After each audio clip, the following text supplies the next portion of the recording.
Hi, pals. As we all know, July 5th marks the official beginning of spooky season, and this year we are celebrating. On Saturday, July 19th, we're going to be hosting a virtual Hot Ghoul Summer Party. We're going to have tarot readings available. We'll be sharing scary campfire stories. Don't forget a flashlight. And we'll send out cocktail recipes and snack suggestions beforehand in case you want to host your own party. This time around, there's also a way to win prizes. So, Saturday, July 19th, 8 p.m. Eastern, you can find all the details on our website at spookysisterhood.com/events. We hope to see you there. Keep it spooky, Sibs.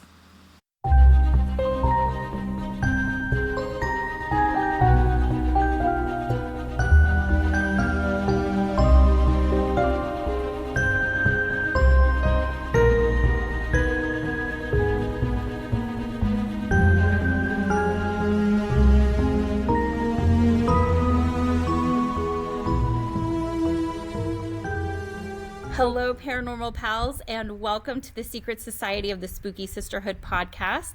I'd like to start by introducing myself. My name is Melanie. If you've stumbled into our headquarters here, our Not So Secret Society is a community built through social media to connect like-minded paranormal enthusiasts, and our goal is to lift up those who traditionally haven't had that opportunity.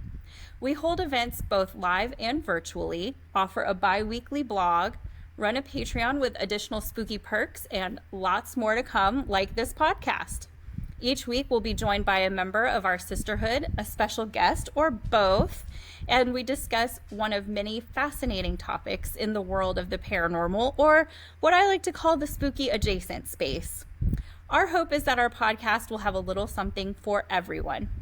So without further ado, let's call this meeting to order.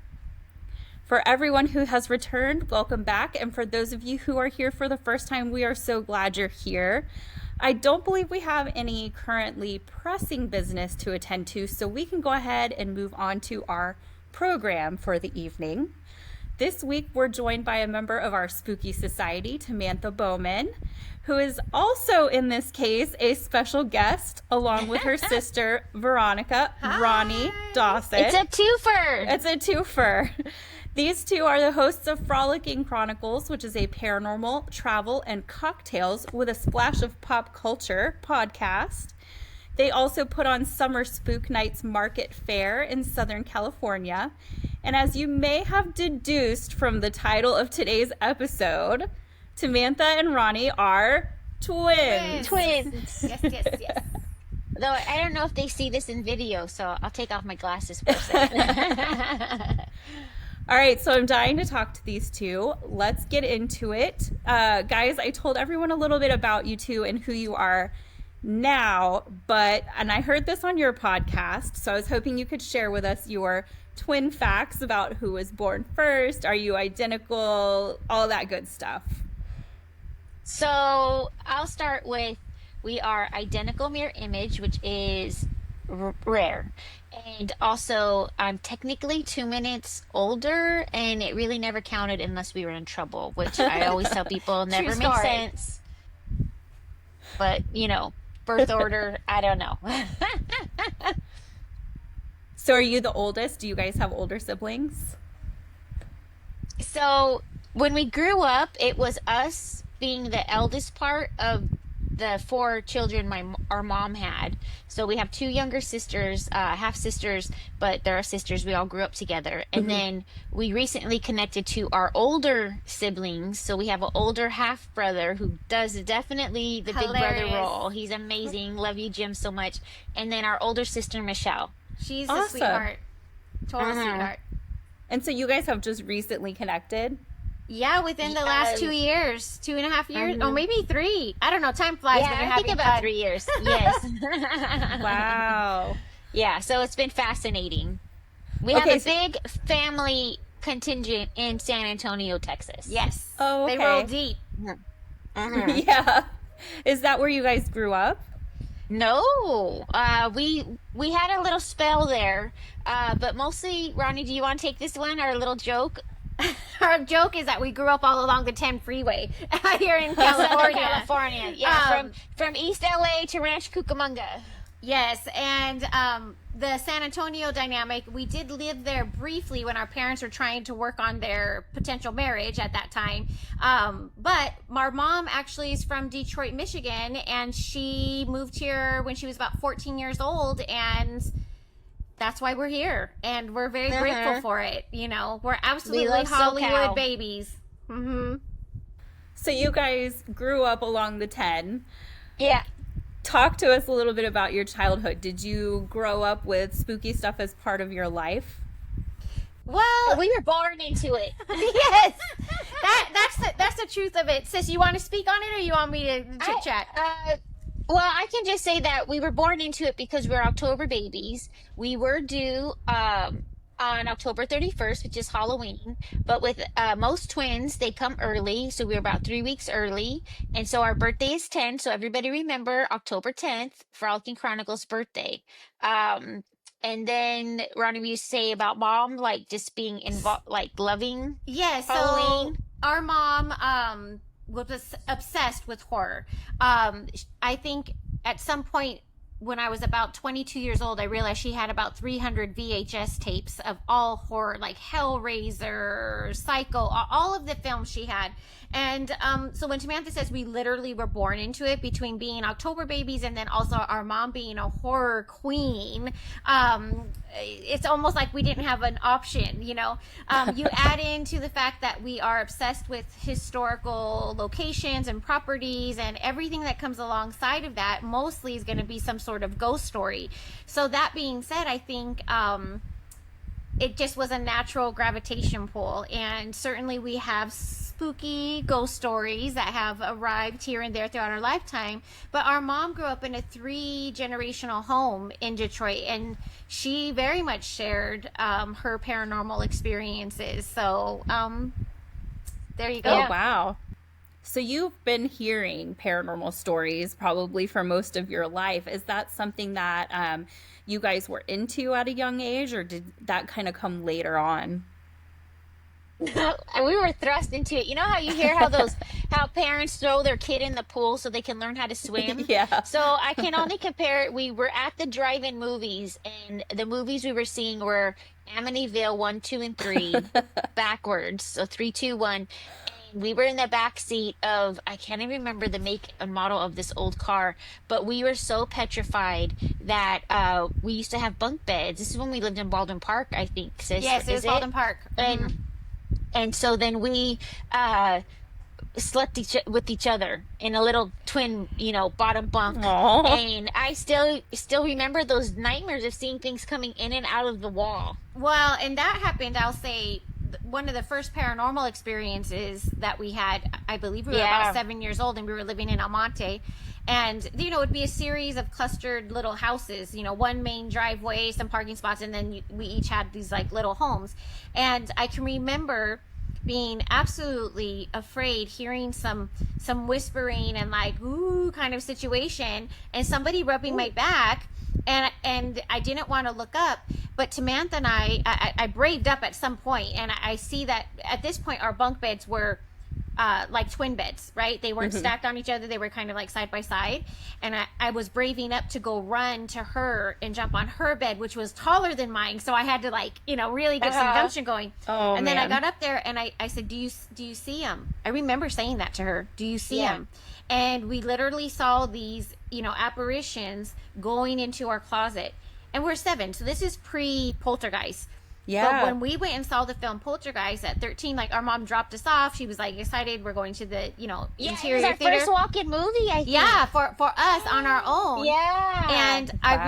And I was like, oh my gosh, I've seen that before. And it was the scene where there's this yellow like line and it goes into the wall. And I looked at Tamantha and I was like, do you remember that? And And she did. And so that, Oh my gosh. I would say that there's probably been moments when we were younger. Like I can talk even more about a story about having a dream and then realizing that those were our grandparents who we did not get married into that family till we were 13. And I had that dream at 5. So kind of different from a ghost story, more supernatural, premonition type of thing. But so yeah, I know you have a series of questions, so I won't jump ahead, but that's my most vivid first time experience. And then Tamantha, with the Amityville horror thing, we were petrified. Like we did not sleep. we slept with each other until we were teenagers. We thought that would be a funny reactionary video for us to do on YouTube, to rewatch those as adults in our, we're 50 years old. Like, I'll be real. I still have never sat through The Exorcist. I was telling our friend Spooky Professor, I can't even watch the newer and I ones don't even want to watch the little clips of it. And I was thinking about this podcast interview, and I thought, wow, you know what? It's reminding me of Mom telling us she saw that movie when she was pregnant with us, and she was horrified. And there was a African American woman behind her, and my mom's like very big, pregnant with us, and this woman's flipping out. And my mom said she went home and she was freaked out. Every little sound, everything, and I almost wonder if there's now if it genetically changed us. Yes. And so now, between being okay with spooky, but also that we don't want anything to do with that film. Yeah. It's just kind of an interesting little, I don't know where I go with that, but that was a thought I had today. So Melanie, am I getting whispers of that's not a film for you either? No. So funny enough, and I think this is a question for later on as well, somewhat, but I don't do blood and guts horror. I can do any kind of like demons, ghosts, you name it. So like Poltergeist, The Exorcist, all that is right up my alley. I love all of that. But when it comes to like, I tell you what, I saw the original Halloween a couple years ago, finally, for the first time. And I was like, love it. This the whole time. And it's not that bad. It's not very bloody. So I was okay. But there's no way I could watch some of the other movies. Like, I will literally never see any of these Final Destination movies. The talk of the town now. Yeah, that's exactly why it came to mind. Because I am interested in seeing it only because of, is his name Tony? It's Tony Todd. The Candyman. Yeah. Just to see his final, film, I guess. Yeah, and I don't know if you saw this earlier, but it choked me up a little bit, but I guess he was already very sick when he was filming, and so they asked him when he films his like last part of the movie, they were like, just ad-lib it, tell the audience what you want to say, like as your like goodbye. And I was like crying. Yeah. Oh my gosh. Even I kind of feel like it at this point, and there's no way I'm gonna sit through it. I just want to watch that. Skip all of them and just watch that one. I mean, because like, listen, I think the first Final Destination came out when we were stationed in Hawaii, maybe, or I lived in Hawaii, and I still freak out when I see airplanes in the sky, or Yeah, and I've never seen it, and I'm freaked out. That best marketing was that log truck, because that's the scene all of us remember. And anytime we are driving around town and we see something even remotely similar to that, for us in the South, we're not going to have the big tree trunks, but we're going to have a bunch of 2x4s or something going to Home Depot. We don't want to be behind that truck. Nope. But the log scene, not only in Final Destination, but in the one with Nicolas Cage and I think Meg Ryan, where he's like the angel. Angel. So City of Angels, was that the name of the it? Goo Goo Dolls. I remember Eric loves that film. Yeah. He could totally tell you. But yeah, Final Destination is the one that the majority, mostly everybody I know remembers that log scene. And Josh and I were just recently talking about it. And then on YouTube or on Instagram, I just thought brilliant marketing driving around with that log truck. 100%. Never again will I be behind a log truck. Right. Okay, so obviously, I think we've covered this, but you guys are twins. And I think most people have a little bit of a fascination with twins, and you probably get lots of questions. And at our slumber party event that we had back in October, we discovered that out of the 10 or so people who had attended, almost half of them were a twin. And so I think it was Ava was there. Ava has a twin. Tamantha was there. Androniki has a twin. And then Bonnie and Melissa were there. So it was this big group. And it kind of got me thinking, about all those supernatural things that they say come with being a twin. And I thought, you know, maybe that's kind of what has brought people to this spooky world, is this little bit of supernatural stuff.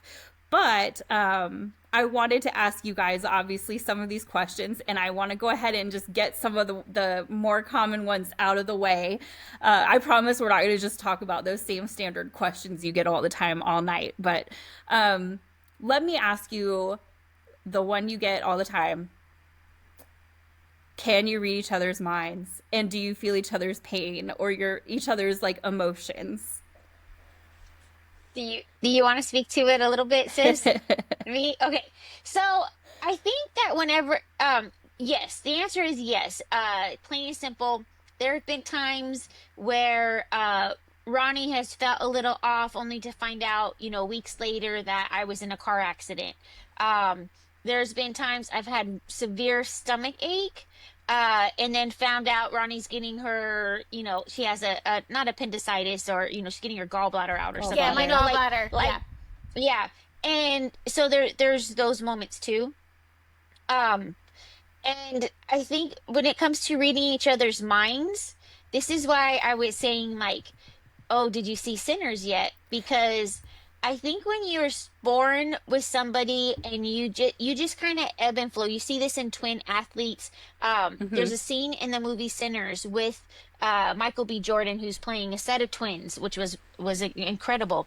But they kind of come across a moment where they are defending their cousin, and they are just in sync with each other's movements. I mean, tossing, you know, a knife to each other, catching it, like, you know, Val Kilmer in Tombstone. Yeah. And then, you know, stabbing this. I don't want to give it away because I know you haven't seen it, but that scene right there, if you've seen the movie, that's what it's like to be a twin and be in sync with somebody on a physical and molecular level. Yeah, Wow. and in that way, I'll say, when people feel like, or they say, can you read each other's minds? I just recently read something where it said, even when you've been with a partner for a long time, Yes. you can build that secret, you know, world of yours, you know, where you are playing off each other. Like, it just becomes so second nature and automated. And if, you know, because we came into the world together, definitely. And I loved the way twins were portrayed in that film. And I'll say Michael B. Jordan, like, amazing how he was able to really give an identity to each twin. And you could tell that they were different, even though played by the actor. I mean, at one point I was like, wait a minute, does he have a twin I don't know about in real life, you know? And Jay's like, Mom. Anything. Yeah, I didn't know. Yeah, because I didn't know that movie, so I was pleasantly surprised that I read like in the synopsis about twins, but I thought maybe it was fraternal twins. Like him and the cousin were twins. I didn't think it was Michael B. Jordan playing, you know, a set of twins. I was surprised. I had no clue that was part of the plot at all. So I was like, Tamantha, please go see this weekend. I need you to see this. So sometimes we're like that with the movies, because geographically, yes, we both live in Southern California, and we're both 35 to 40 miles away from Hollywood, Los Angeles. That's why you'll often see us reference those places, because we love going and hanging out there. But we're moms. I mean, my kids are adults and out of the house for this year, because, you know, college kids usually come back. We're geographically apart, but we've been married to our husbands for 30 years. So there's going to be those inside jokes. There's going to be the finishing the thoughts and the sentences. And, you know, if you're even our little sisters who are, you know, about 11 months, 9.5, like they're 11 months apart. They're Irish, what we consider Irish twins. And so there you go. Sis, go ahead and finish. Yeah. And if you play a game with them, and they can finish every movie scene, moments in their history. We can't win against them, actually, because Roni and I have lived somewhat separate lives. You know, there was a time where we were right out of the Coast Guard, and, you know, Lizzie and Chrissy were just, in the house still, right? And they killed us in that one game, you know, of guessing, because they just knew how to, you know, feed off each other so well, naturally. Yeah, and I think that's interesting that you talk about you know, part of it maybe is like a genetic thing, and then part of it is maybe just being around each other a lot. And Mhm. it makes me think of my mother had brain surgery back in 2006, and afterwards she had a hard time learning to talk again and stuff like Oh, that. wow. And um, I remember she would look at me, and one thing that I remember distinctly is she said, "What's that movie with the guy?" And I was like, "Are you talking about Fatal Attraction?" And she was like, "Yeah." And literally that's all I got out of her was Yeah, the movie see? with the guy. But like I just knew where she was going with it. And so I Yeah. get what you're saying. You knew who the guy was. Yeah. And I don't know what sparked it. And maybe it was like context clues, like maybe it had come up recently or something. You know, there's always other things it could be, but I think it's very interesting how you guys have had these moments throughout your life. And I know you talked about it on your show as well, but what other kind of like weird twin things have you I experienced? think sometimes your memories get mingled. So, Mm. one thing we talked about in our own episode a few seasons ago was Ronnie had cut her foot on the beach with a piece of glass, and I felt like that happened to me. Like it's my memory, What? you That know? was so. And and then I'm like, wait, that didn't happen to me. And I'm like looking for the scar on my foot. And I'm like, Are you and sure? yeah, and so that's kind of stuff happens. That was really, that was a trip too, because as we're having this conversation, I'm like, I'm pretty sure I have a scar on my foot, you know, but she was so absolute that it happened to her. Very, very Yeah. convinced. Yeah, that was funny. Hmm. That's Hmm. wild. Yeah. So, kind of pulling this back to the paranormal, do you feel like I was mentioning a few minutes ago, do you feel like your twinness kind of pulled you to the paranormal? And do you feel like you're, what's the best way to word this? Do you feel like you're more supernaturally inclined than those of us who are just single babies? You know what? I don't know that we've clued into that there might be that natural strength, or, but I think Samantha knows where I'm going to go with this. When we were teenagers, my parents, or our parents, I should say, live in the same house. And every summer, we had what we called the Village Park Posse. And this is when kids, you know, rode bikes and, you know, were allowed to go to the other, you know, side of the neighborhood and hang out with their friends and stuff. And this one summer, we got obsessed with levitation lift. And we probably had a full moon in there or whatever. And so the guys in our neighborhood, Mark Moya, if you're listening, literally said, "Oh no, we can't do it unless the twins are here. It always works when the twins are here," you know? So they just, Okay. that was my first probably moment where I was thinking like, oh wow, like they really feel like we bring this extra power to it. Portal. Yeah. Portal to it, you know. I'm gonna say I think it enhances our experience. Mm. And because we are just naturally strange and unusual. And so I just feel like there's a there is a portal or energy, you know, that just happens, you know, when we're together and on a whether it's a ghost investigation or just things happen to us because it's just drawn. I would say too, That's like it might raise like a vibration, you know. Yeah, I've been like trying yeah. to learn more that's a good about way. that, you know, and so maybe it does do that. Maybe. That's exactly what I was just thinking as well, is it's kind of like, you know, in some ways it's almost like double the energy. So you're bringing Mhm. in twice that, you know, what a normal person would bring in, right? Which I know it doesn't work exactly that way, but Right. maybe But there's a we're little not something. claimed, we're not considered clairvoyant or mediums. Like I do read tarot cards. It was to help out the societies when I started learning. Ronnie had read them in the past, you know, 4 decades ago. I don't know.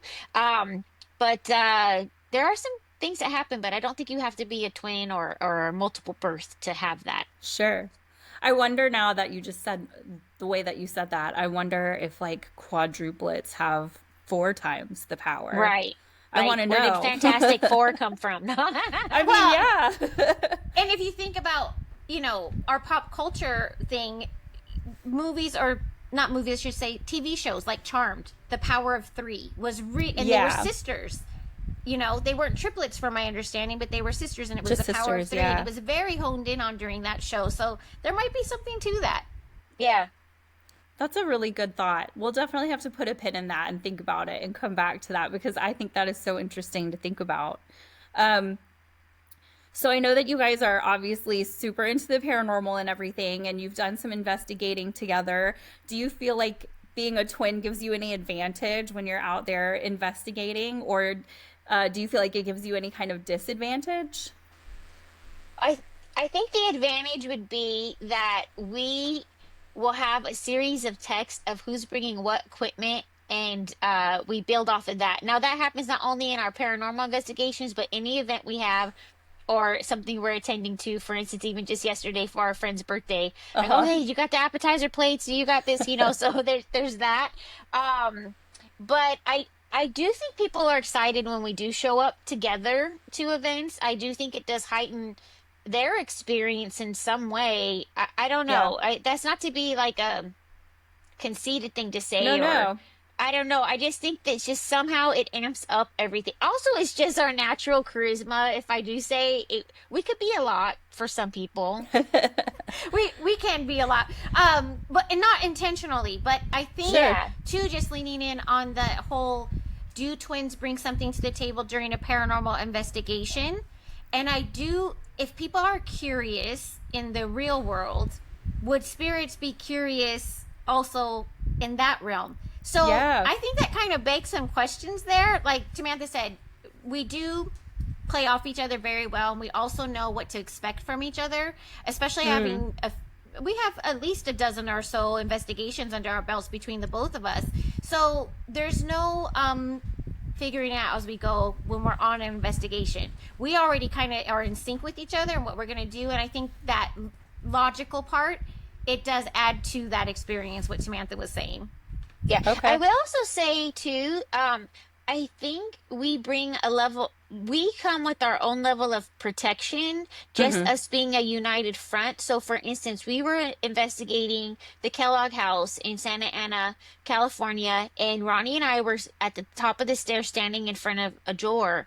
And one of the women that was with us said, "Oh my gosh, I can't believe you guys are standing right there." And oh, da da da. And we'd spent time in the room afterwards, but we're kind of oblivious to certain things Mm. naturally. And I don't know if that's I don't want to say a natural guard because of a few reasons. One, we grew up with people looking at us our entire lives. Our mom always raised us to be inclusive. Hmm. So, we always try to be inclusive. We also were raised in Catholicism, so we always are leaning into our faith.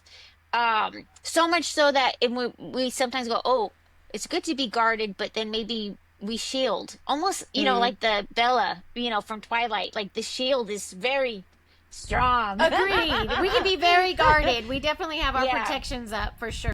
hmm So I guess that would be something that I remember from one of our investigations. That's so interesting. I'm so curious too if you were to go someplace where there were twin spirits. I wonder if that would be something where you would be either like more likely to get something out of the spirits or if you would be less likely because they're like, oh, they're like us. Yeah. You know? I bet you'd probably get something out of that. That would be really cool. We just need to find a place now. hmm I'll work on it. So I know that this is mostly like a paranormal based show, but I wanted to also see if you're familiar with some famous real life creepy twins. Are you guys familiar with the story of Ursula and Sabina Erickson? Girl, You, let me just tell you. I we literally like we weren't. I Did I was ruin your life? like, okay, we were like, what is this madness? This is ridiculous.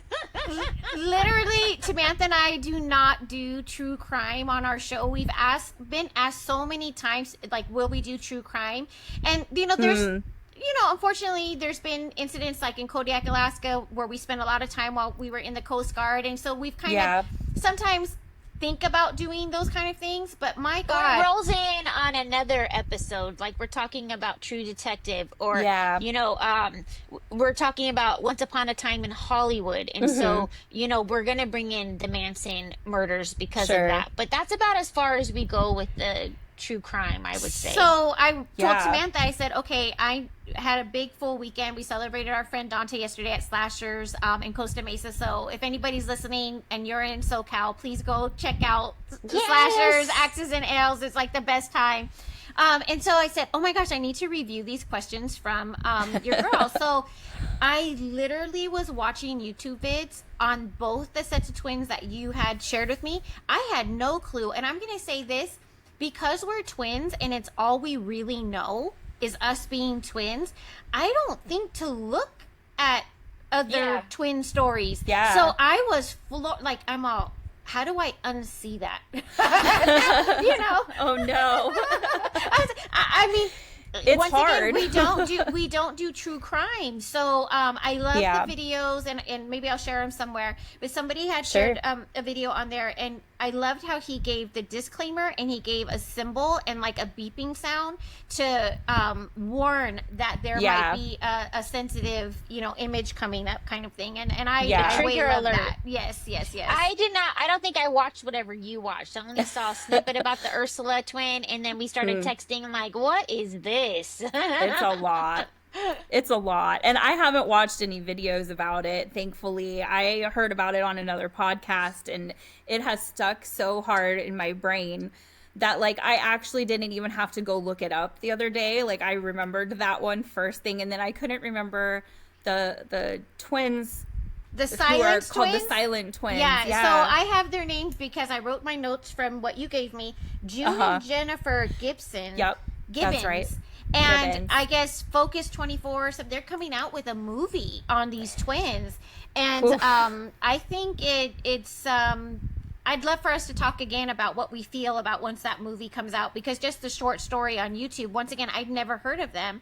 But also what I found interesting is that these are not twins from the United States, which maybe we would have been more familiar with the stories.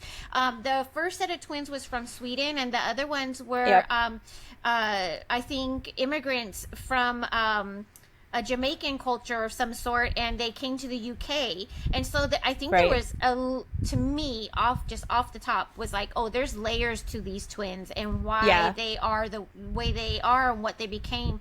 But I am very curious with the words curses. I was very curious with the words, of course, mental illness. But also I think some of and Tamantha can speak to this a little bit, because in the second story, the silent twins, they talk about a twin language, and Tamantha has some kind of interesting things to bring up on that point. Yeah, please. Yeah. So, okay.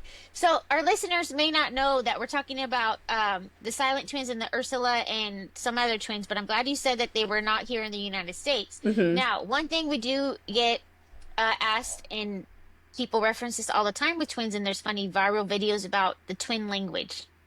Do we have our own twin language? The simple answer, no, we don't. But what happens is, as you're developing as a toddler years and learning to talk, if your parents or whoever your caretakers are do not correct you when you're mispronunciating words or mispronouncing words, you end up having your own language because you're mispronouncing all these words. So to somebody who doesn't understand what you're talking about, your twin does. And that's where this kind of, twin language comes from. And Roni actually has a funny story that she could share, because this gets even brought up into adulthood. Sis, will you talk about when I was making you and Jaden, I think, sandwiches, and we were hot. You have to remind me. I'm sorry. I thought you were going to talk about how we just kept talking. Mom would get so irritated with us about paper toilet. We would never say toilet paper. We always said paper toilet. And my mom would get so irritated with us. No, sis, do tell. I'm sorry. Trigger my memory with that. So I was in the kitchen.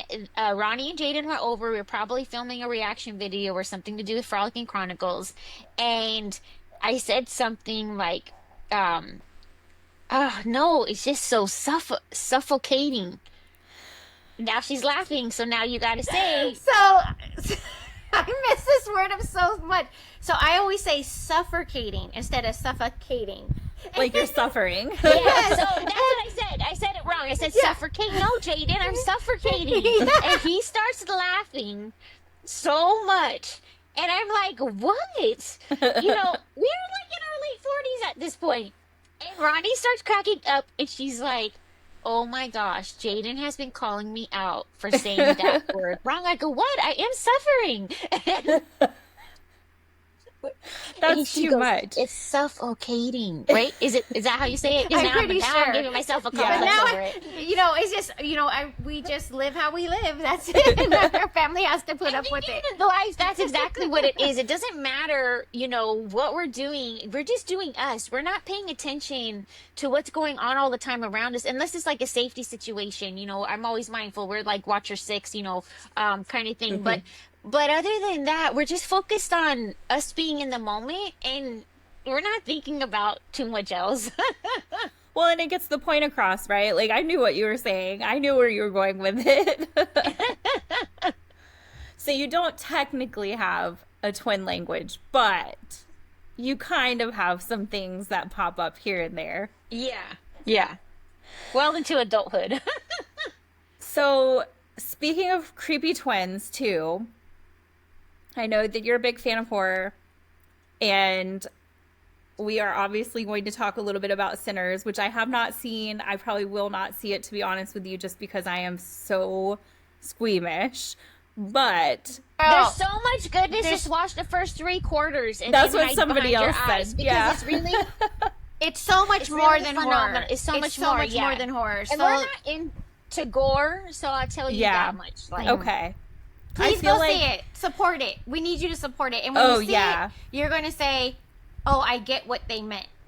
It is Perfect. technically a horror film, but for us, like Tamantha just said, we don't do gore. We Yeah. are more like the Martha Stewart Halloween, and I always Yeah. really have to filter through stuff, like especially with our Summer Spook Night show. Yeah. And I was so blown away by Sinners because it's the most amazing storytelling. Yeah. Yes, it has a horror dynamic, but I'm telling you, girl, that's not what you're going to walk away with. You're going to walk away with the story and how Yeah. powerful it was and how brilliant these creators are. And anyway, so we can talk about Sinners on we could keep talking. I'm going to stop, but just go see Sinners. No. It's funny that you say that, actually, because I used to be a reader for the Austin Film Festival, and their big thing is it telling the story? Is it telling a unique, interesting, solid, well-structured story? And, it's funny because, yeah, you get a lot of crappy scripts that come through. Let's be honest, you do. There are some that were so bad, I still think about them to this day and get, frustrated with how bad they were. But there were so many really good scripts that came through that you would read and you'd be like, oh my gosh, this is 10 times better than half the movies I've seen this year, because half the time you leave the movie theater and you're like, that didn't make any sense. The story was not there. There were huge plot holes. And it's a bummer because a lot of times those movies don't get made. And so it makes me so happy to hear that there's movies like this that people are not just enjoying because cinematically they're beautiful and really cool to watch, but they're also telling these really important, really well done stories. So yeah, I absolutely do want to support it, and I'm glad that we're talking about it. Maybe I'll be brave and go watch it. Maybe I'll wait till I can watch it at home and I can pause it. I'm going to tell you this. Tamantha runs our book club. So we have this book club, and it's really focused on horror books and stuff like that. I jump in when it's a classic because I can handle like Dorian Gray, even though I wasn't a part of that live. I love that. If it's going to be a Stephen King book, I love his writing style. Yeah. Just The Shining still remains one of my best books ever, my favorite books. What I'm going to say about Sinners is it's so important that we support artists who are actually producing art. I think somewhere, and I'm just going to take a moment if it's okay, because we are Hollywood babies. And I think that storytelling and movie making and who they bring to the table, specifically in this film, because it was a female person, Audrey, who actually filmed on the IMAX camera. She's the first female to ever do it. She's of Filipina descent. There was a lot of first for this specific film.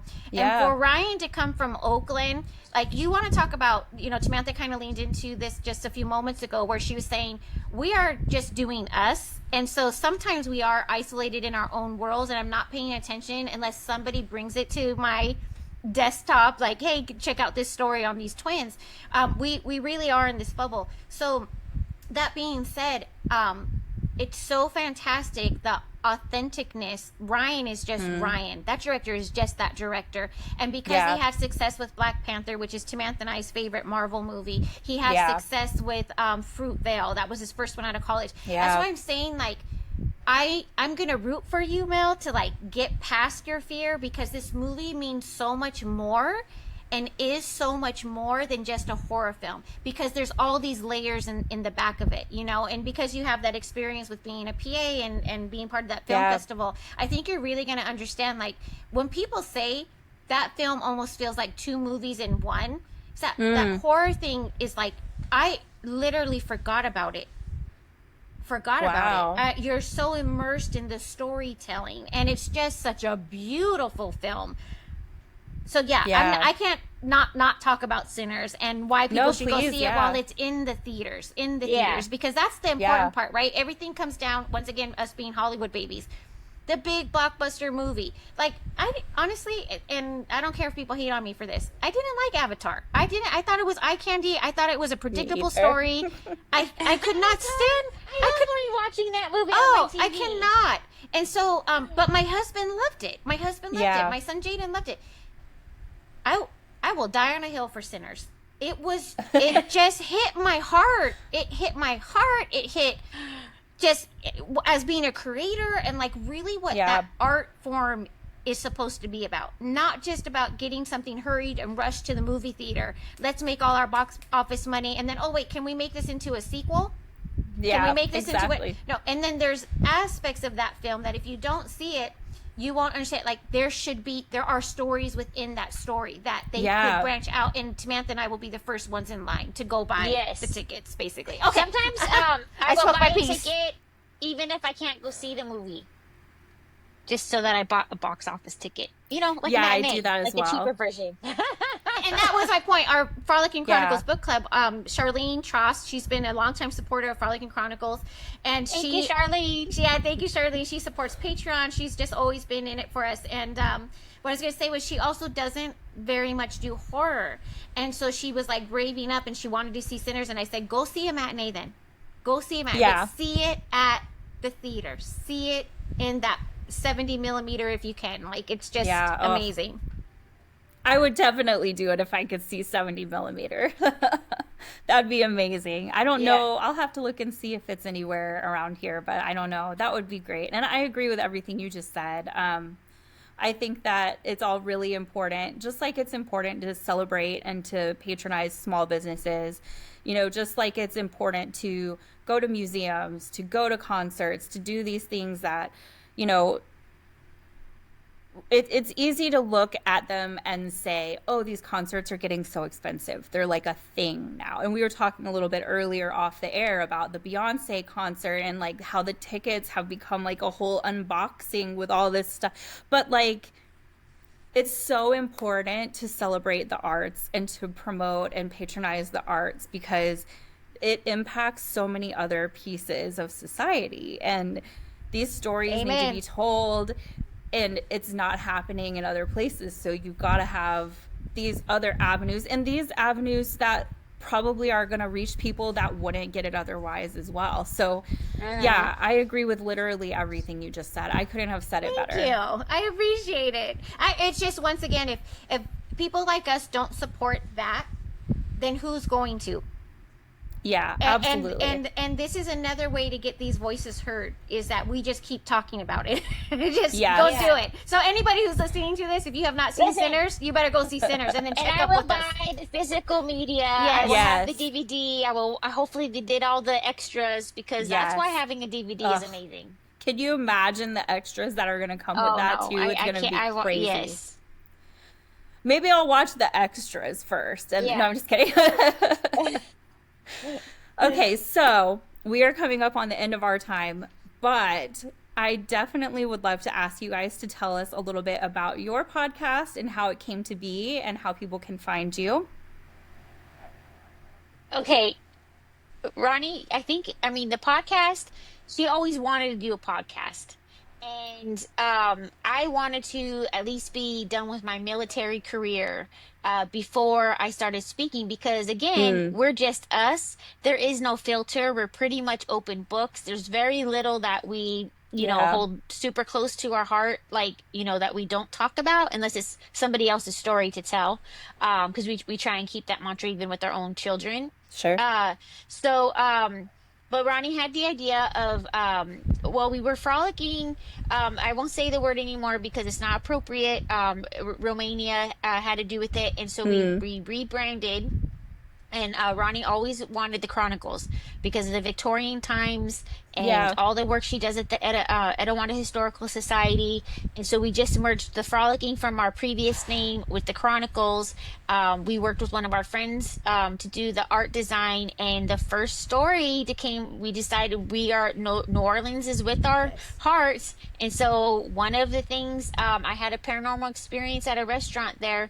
And so that's in our first episode. Our very, very first episode. Uh-huh. And I think the thing that happened is that we realized what we were enjoying when we would go on vacation together or have trips, or even just if it's like a day trip here in Southern California.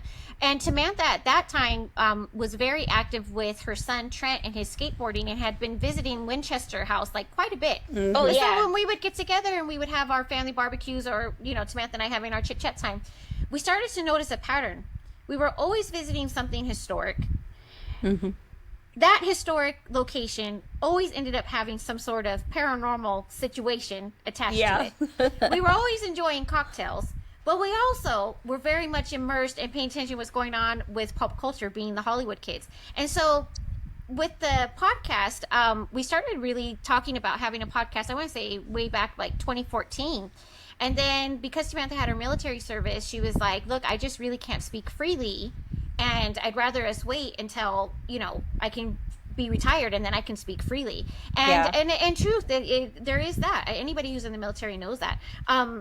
And so then we really started to really get down to the kitchen table and dining room table. And I remember just sitting at her house. And I actually think your brother-in-law was there. I think Dusty was there too. And I just said, look, I'm just trying to really fine tune our formula. And really what it comes down to is this, paranormal travel, cocktails with a splash of pop culture. That's what we do. So that's, all underneath like our umbrella.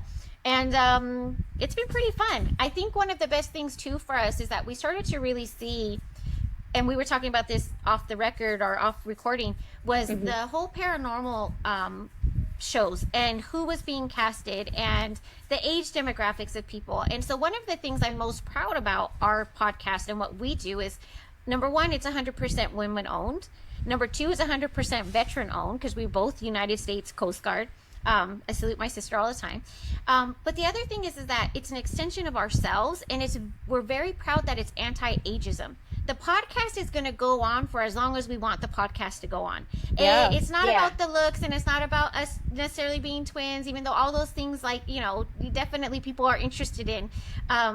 It's important to me that specifically women, it's anti-ageism, and that's on both scales really, because I see women getting shut Yeah. down when they're young just as much as they're getting shut down when they're older. And so that's why it gives me chills just talking about it. I'm so happy that we're now entering season 5, and Yeah. like what that's going to become as we've gotten more comfortable with ourselves and understand ourselves, and what this platform has become. Yeah, Yeah. and it's just a lot of brainstorming to how Frolicking Chronicles came to be. And, I remember we got asked to be, to kind of cross from with another lady from Australia. So I just did this whole like write up thing, and I just came up with the little, the coin phrase, which Ronnie just said a little bit ago. And it's just like the shower pitch, but it encompasses everything, including anything I want to, like our tax write-offs. All of it. Yeah, but she always wanted to talk about the paranormal. She really is a fan, or was a fan of the Ghost Adventures. She really watched all those shows. I really didn't get into that stuff until Ghost Brothers. And I do think that she just really always wanted to I don't know, bring our stories from childhood, bring things that are happening Yeah. to us. But You also, know, our sis, travel. the dark Go ahead. tourism. No, I want Yeah, you to the tell about how that came to be, because we really, and Tamantha, would read these different books and she can give you the names, but basically, we have this platform and people are paying attention. And so it's our opportunity too to share that dark tourism history, and it can be very complex. So, Yeah. sis, just speak on that a little bit yeah. because you've read a couple So books on it. So depending on who you talk to and where you go, this happens even at the Queen Mary. Everybody talks about how haunted it is. It does feel Hmm. haunted. There's a lot of presence there, but also we're going to sell tickets. So Disney, is like, okay, let's push that back in the day. Sarah Winchester, there's also, speculation there because once a tourism company took over it, we're going to push these stories. Well, Yeah, that happens a lot in the South. When you're absolutely. in New Orleans and you're in places like Savannah, which I've never been, but with the plantations, and as we saw just recently, the way plantation, which Ronnie has actually been 2 years ago. There's this push to sell these dark stories, right? And when you look at Myrtle's plantation, and we did stay there. It's like, oh, the slave girl, she murdered the white children. And, we kind of have to hover Yeah. in this space of being caretakers of these historic properties, but maybe some of them aren't always necessarily need to be lifted in the highlight. So we really enjoy, per se, that the Whitney plantation actually speaks truth to the horrors Hmm. of the South and Jim Crow laws and, slavery. And I think sometimes in the paranormal world, now this is our little soapbox, yes, it's fun to be scared. Yes, it's really exciting if something happens that's not an attachment or something negative. But let's be clear, when we're talking about dark history of the United States of America, as well as mental health, because a lot of people go to the asylums, I Yep. think Ronnie and I, when we say we're guarded, we are also guarding ourselves against those dark presence because it's people's sadness and it's people's misery. And I'm giving myself chills right now. We Yeah. don't like to, if you're going for the historic lessons, that's important. If you're going there just to be entertained, maybe rethink your, Yes. Yeah. you know, I have to and just that may clap for my sound blunt. sister. Well, I want to clap because, I recently had this interview done for Voyage LA, and it's just interesting sometimes when you're just going through the motions, and we have this podcast, and we have this show, and we have it, and I had to like kind of sit back and say, oh my gosh, this is what my sister and I are doing. Like, this is like important, and not enough people are talking about it. It's completely sensationalized. And yeah, it's fun to be scared and That's a great have word. these experiences, but somewhere there's like this edutainment like factor. And Yes. Tamantha and I just always want to circle back and just say, like, no, slow down a hot minute, because this actually happened. And where do we blend that truth where it's just becoming such entertainment? We don't Yes. want to be We gotta reel it in. Yeah. we don't want to be desensitized. And even I see it just in a society form. For instance, that our friend has a really cool thing in her slashers thing, the Artie from I forget the movie. I have no interest in see it because I did hear that children get shot up. Okay, maybe it's the mom perspective. I don't know. Maybe because of gun laws in the America. I don't want to like take this to a political, side, but let's just briefly touch on that. Maybe there are scenes in movies I don't personally want to see and I don't want to lift either based on where we are in society, and I just think we got to be mindful of just desensitizing ourselves and our communities. Yeah, and I think, there's a lot, and this is a subject that I'd like to explore in another episode someday because there's so much about ethics in paranormal that, it's so many different things. It's, should I even be going to this place? If I am going to go to this place, how do I behave when I go there? Do I go and put it out on the internet for everybody else to scare themselves? Yeah. Or am I putting it out on the internet and I'm giving someone some information that they should know about this place? And like, there's so many layers to that. There's so many, again, in this spooky adjacent space, you have to think about ethics in terms of people who are like mediums as well. You can't prove that what you're telling me is true. I have to trust that I am using you as this like gateway to the other side. This conduit, right? This conduit, Yeah. you know. And you ethically, right? There's a piece of that. And it's a really hard thing, I think, in this paranormal or spooky or whatever, dark tourism, all of it. It's a really fine line to walk between using your what is the oh gosh, now I can't even remember what movie it's from, but like you should use your powers for good, basically. Oh yeah, like, Spider-Man. Yeah. Thank you. I was like, I know it's a superhero. Jaden just rolled in right Jaden, now. yeah. He's like, you know, the it's your gift, right? You know, with great Yeah. power comes great responsibility. That's the one. And Yes. and oh, how great that! I just have chills right now too that you got. So good. I just wanted to say too, Roni and I, you know, it's not just about the clicks and the likes and trying to go viral. And I think that's where the lines get skewed Yeah. too, with a lot of influencers in the paranormal. And, you know, I think we always lean into the authenticity. You know, we want to be authentic. And we have a lot of fun. Listen, Yeah. we're authentically fun.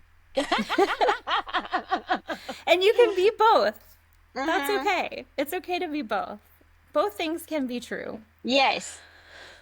You know what? Thank you guys both so much for chatting with us today. Tamantha, you are already official, but Roni, would you like to become a member of the secret society of the Spooky Sisterhood? Absolutely, I'm here to support. Ooh. Wow, that's awesome. All right, are you ready? You got to repeat after me. Do I have to like hold my hand up or something, or? You know what? I should probably have put some more thought into that because this is now like the third or fourth episode I've recorded and it's something different every time. So I'm going to just say use your imagination. Okay. Whichever finger you'd like is fine. So if you'll repeat after me, I, Roni, promise to show compassion promise to show compassion to the spirits, my community, and myself. to the spirits, my community, and myself. Remain open-minded and non-judgmental. Remain open-minded and non-judgmental. Use critical thinking. Use critical thinking. Treat people, places, and things with respect. Treat people, places, and things with respect. And above all, keep it spooky. And above all, keep it spooky. Oh yeah, I'm here for it. Yay! Welcome to the twin sisterhood. Hey, we're probably the first set of twins in the secret spooky sisterhood. You are. Well, let me think this through. You're the first two that have been inducted, at least. Yeah. Nice. That makes sense. Yes, Well, thank you for I love having it. us. This has been a pleasure. I'm excited to finally meet you and actually have a conversation Yeah. with you. Tamantha is definitely enjoying herself, and I always get the after, you know, you guys have a meeting and we recap, and it just, I think the work you're doing is important, and Thank you. and it's absolutely wonderful. I'm so glad that you got to meet us and you got to be a part of this. And, you know, I've heard a lot about you. I've listened to your show and I'm hard so not excited to. to finally meet you. But can you guys tell us, do you have anything coming up that we should know about besides, obviously, right? Season Yes. 5? So we are in Yes. season 5 right now. The production, we've had enough requests that people want to see it on YouTube. So please follow us or subscribe. That's the proper term on YouTube at Frolicking Chronicles. You could also follow us on Instagram. We're really good about being more just like in real time. If you're a Patreon member, you get behind the scenes, so like you become on our close friends list. So that's at Frolicking Chronicles on Instagram. And of course, we have our Summer Spook Night show, which is coming up. I don't know when this airs, but that's coming up Yep. on Saturday, June 21st. It is a free, family-friendly event. Yes, we focus on Halloween horror, but it is a core line theme, and we're just very excited about supporting small businesses while making people aware, raise that awareness for historic preservation in the Inland Empire here in California. So that's Rancho Cucamonga. Sis, anything Awesome. else? Yes. Go to our website, www.frolickingchronicles.com, to see what we're up to. We are going to be releasing some paranormal investigations that we'll be hosting, as well as I got certified as a travel counselor. Yes, First stage, yes. very small. So we'll be pushing our paranormal travel trips and excursions. Yes. But it's all baby steps. Yeah. Hit one goal, go to the next, You're crushing it. Thank You guys are crushing it. Thank you. All right, so before we sign off, just a reminder to our listeners to check us out on social media. Visit beacons.ai/spooky sisterhood, and from there you'll find links to our socials, our website, our videos, our guests' information, and more. A big thank you to our wonderful Patreon pals. If you'd like to join us for some After the Gavel convo with our special guests and have the opportunity to ask them questions, you can join too. Head on over to patreon.com/spooky sisterhood and check us out. And with that, if there's no more business, this meeting of the Secret Society of the Spooky Sisterhood is adjourned. And as always, keep it spooky, Sibs. Keep it spooky, Sims. That's what's up.